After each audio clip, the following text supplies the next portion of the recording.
ఇప్పుడు మీరు చూస్తున్నటువంటి అమ్మాయి ఆదివాసి బిడ్డ. పేరేంటి?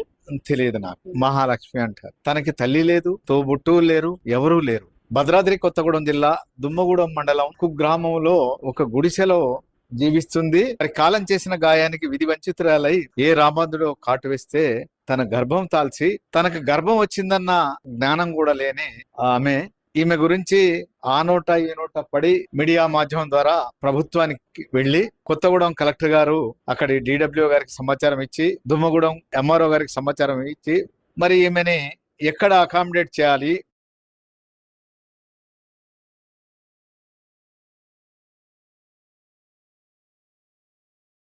తన బాధ్యత తల్లిదండ్రులాగా ఎవరు తీసుకోవాలా, ఏ ఆశ్రమం కూడా ఎవరు కూడా మాకొద్దంటే మాకొద్దు అన్నారని డిడబ్ల్యూ గారు నాకు సమాచారం ఇచ్చారు. ఇవని మీ దగ్గర ప్లేస్ చేయండి అని. మరి ఈ భారతదేశంలో స్త్రీకి అత్యున్నతమైన గౌరవం ఉన్నది.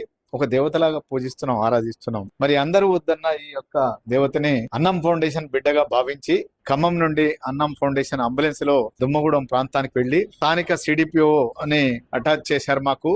అక్కడ ఎంఆర్ఓ గారు, భద్రాచలం చెందిన మరి మహిళా సంఘాలు ఉన్నాయి, వాళ్ళు కూడా అటాచ్మెంట్ ఇచ్చి 30 కిలోమీటర్లు దారి లేని ప్రాంతానికి వెళ్లి ఆమెను తీసుకొని ఎంఆర్ఓ గారి సమక్షంలో తీసుకురావడం జరిగింది. తీసుకురాగానే తన్ని ఖమ్మం ప్రభుత్వ వైద్యశాలలో చూపించి అన్ని పరీక్షలు చేసి నెక్స్ట్ మంత్ 16th డేట్ అని ఇచ్చారు. మరి ఈ కార్యక్రమానికి మరి అందరికీ తోబుట్టువులకి బిడ్డలకి మరి ఇలాంటి కార్యక్రమాలు చేస్తుంటారు.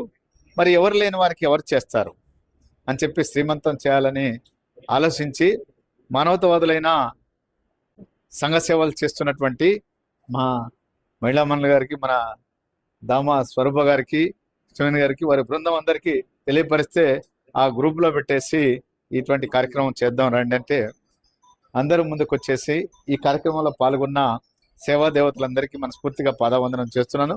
ఇప్పుడే కాదు,